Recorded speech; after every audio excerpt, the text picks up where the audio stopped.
So the first time I encountered Doom, my brother and his friend went to a computer show on the other side of town that I wasn't allowed to go to. They came back with a small black disc.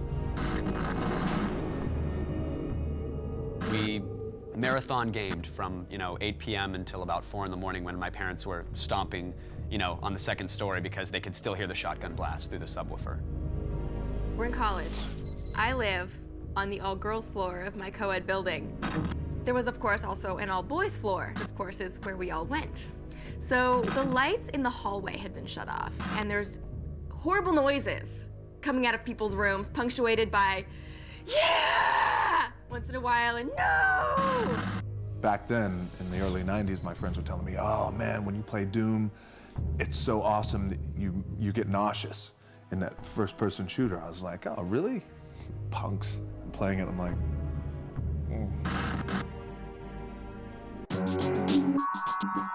Doom was Doom. It was bloody, it was violent, it was you mowing through demons with a shotgun and a chainsaw, for goodness sake. It was so revolutionary that it was terrifying. It was almost going into a haunted house, I guess, on your own. You shot a gun, something blew up into a cloud of pixelated blood, and it was just perfect cause and effect. And I couldn't stop playing it. It's just that struggle of good and evil that somebody can, for half an hour at a time, kind of jump in and put his forehead, against the devil and just beat his ass down. There are so many people that can harken back to that time in the college dorms or at the office after hours or whatever, where they were playing Doom, and we've got a lot of permeation into the general culture. Id originally released Wolfenstein 3D. Wolfenstein 3D was really the grandfather of the whole genre of the first-person shooter. It was fun. It was a first-person game. You saw over the barrel of your gun. You went to these brightly colored, simple rooms. Nothing was lit. You'd open a door, a dog or a soldier would come at you, you'd shoot him, and that was your experience. We wanted to do something more gritty. We had tossed around a number of different ideas, even things like car racing games and stuff like that. But when we sat down and started thinking about it, what we want to do is take that type of that first-person action, that adrenaline-pumping action, and take it to a new level. Even at the title screen, I knew that this was something amazing that they had just stumbled upon. I saw Doom, it melted away, and then the demo of the first level was playing. And the hardcore music kicked in, and you saw the little skull with the glowing red eyes. It was an amazing experience. I knew where I wanted to go with the next step in graphics, which involved getting away from these block-based worlds. We wanted to be able to have worlds that were a lot more freeform so that we could have pentagonal rooms and columns in the middle of areas and things that weren't just these 64 by 64 blocks that we had had for everything before. We added lighting for the first time so we could have dark areas and flickering lights, and we knew we could do a lot of things here that would have more of this horror, creepy atmosphere to it, that it wasn't all brightly lit, pure action on there. We could start bringing in some sense of dread or foreboding and areas that people could be scared of rather than just startled. We're trying to set up a sense of tension in the world, of hearing sounds, hearing monsters creeping around corners. What they did better than anybody else was the sense of urgency, and everything played into that, from the constant onslaught of enemies to that, when you'd beat a round, it would give you your point total. Which today's games don't bother with that because they figure you don't care, but what was great was Doom was always about the race to that final red panel. If you have to mow down 30 pink demons with a chainsaw, whatever you gotta do, get to that panel. And it was the ultimate adrenaline rush. It's the same thing over and over, but it's the same thing. So it's just like, oh wow, I got through that room. I just want to see what's next. I just want to see what's next. Maybe there's a new monster. Maybe there's a new weapon. It's the classic thing that happens to a lot of people that are playing a game that's really good. You're playing it, and then you look at the clock, and you're like, it's 2 a.m.? You're like, oh, and then that dirty feeling sets in, like, okay. You feel like you need to call someone and confess, like something, like you just realize this thing completely got a hold of you. It was really the game that popularized the whole first-person shooter genre. You are that character, and there's a greater sense of threat when you're playing a game like that. And you look at it and you lose your peripheral vision, you are really immersed inside of that game. Enemies were just flying at you. It really showed you how fast-paced and furious a first-person shooter could be. The levels were designed well. It was, you know, just interesting different areas. I mean, it really just pulled a whole bunch of like nascent concepts in the first-person shooter era. It just sort of pulled them all together in one game. It's now you inside the world, and when something jumps out and startles you, you have people falling out of their chairs, you know, dodging their heads side to side as things are coming at them on the monitor. What we call is the head dodge. So you get this and this and this as the rockets are coming at them on the screen, and you get the character empathy that is literally unparalleled in any other form of game. The worst experience on the first level is walking through a door. There's a winding pathway and green ooze on either side, and in the corner of the room you just hear the imp creature. You can look up and you can see him a little bit, but you just hear him with this awful groaning noise, and you don't know exactly where it's coming from. You see him, and by the time you see him, there's a fireball in your face. Doom was so irreverent and underground that it was almost like you're doing something that you weren't supposed to get caught doing when you were playing Doom. It was no apologies. There was no sort of content censorship. It was like the first time you really saw a game, I was like, wow. I mean, I think it was a seminal event. It felt adult. It really sort of made people wake up, and people who were bankers, people who were lawyers, were suddenly playing a video game. And that was such a massive shift, and it's really sort of changed the way that the game industry saw itself, and they saw this whole new market. It wasn't just colorful stuff for young kids. There was a key moment that I can remember during the development where the game was being worked on, someone was playing it, and I noticed that the janitor that comes in and picks up the trash had just been sitting there staring at the screen for a very long time watching it. And that was one of the points where we really knew that we had crossed the threshold where people that didn't classify themselves as gamers could look at this and be drawn into the world. The thing about Doom is that Doom hit at the right time. The internet was still, in a lot of ways, in its infancy. People weren't sure exactly how to distribute games and software and this, that, the other. And id really built a following for this. They said, we're going to release this game. It's going to be amazing. They put up servers for it. They said, everybody get ready, because Doom's coming. I think they popularized this concept of they knew that their games were the best out there, so they were going to give you a little sample, and then you would give them money and then get the rest. And they had an install base of millions on these sample levels. There was apparently a study Microsoft had done at one point that said there were more copies of Doom installed than Windows in the early days. And this was when we had our shareware versions that people could pretty much freely distribute.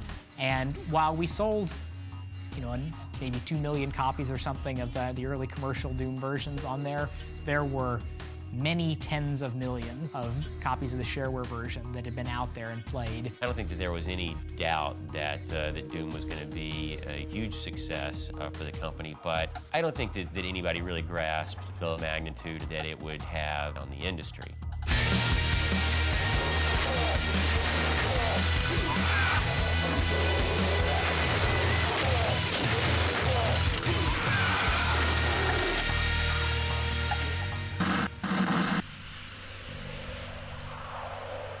I remember seeing a post on Carmack's blog or on a news website that said they sat down at a table and said, well, what are we doing next? You know, someone threw out, how about Doom 3? And the group kind of nervously laughed or whatever, and then that's when they looked at each other and said, okay, you know, it's time. Doom 3, as far as the decision to do, was somewhat controversial inside the company. Me personally, I was a little bit worried about tackling Doom 3 because it's such a big responsibility. There's so many people that are just major fans of it. Working on the new Doom title was definitely stressful because the whole world had an idea of what they wanted Doom to be, the new Doom game. When we embarked on the project, we really knew that we were going to be changing what people were going to expect to see and experience in a video game. And there was an interesting interrelationship between technology and what we were doing from the visual side. It was the beginning of a new era of technology for video games. This was a new era of the technology behind the graphics, where just you sat up and you're like, wow, that's amazing. I mean, the fact that Doom 3 was released, and most PCs, even like our top-of-the-line PCs, could not play it at the level it could be played. It was made for something further down the line. You know, I want to be 5 years from now and just crank that thing up for, like, you know, 1200 by 1200 resolution and just go, yeah.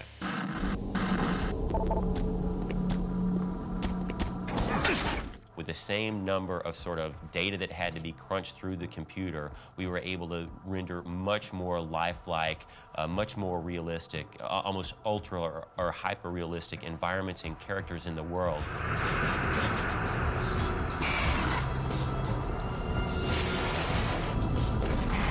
And so when people saw the game for the very first time, when they sat down and experienced it in a theater at E3 in 2002, we had to remind them that what they were showing was actually being run in real time and was not sort of an in-game cinematic or a movie that had been drawn out beforehand and was just being played over again.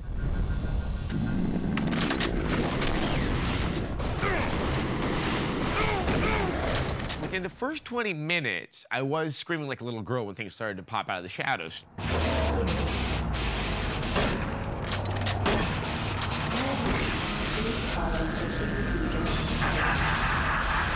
It's this great spook house. This is, fun house ride where it's like, oh God, I don't know if I want to go into that room.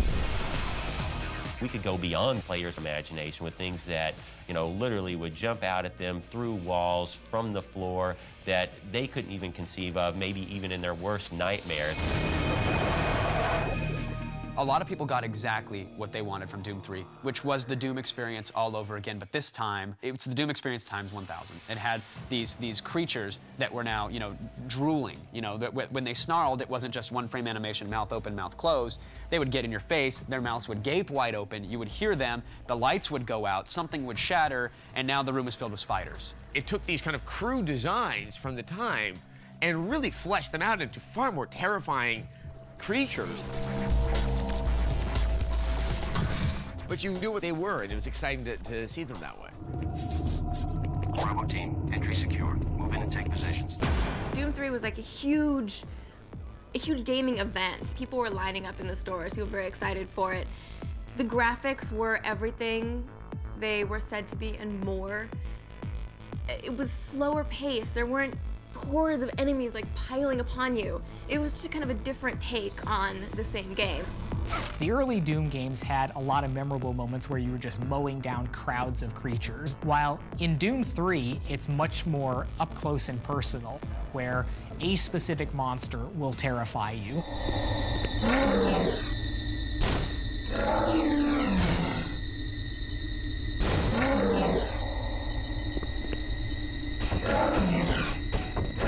It's sometimes seeing that one particular monster that comes out, scares you to death, and you run away from and hope you're not getting run down from behind.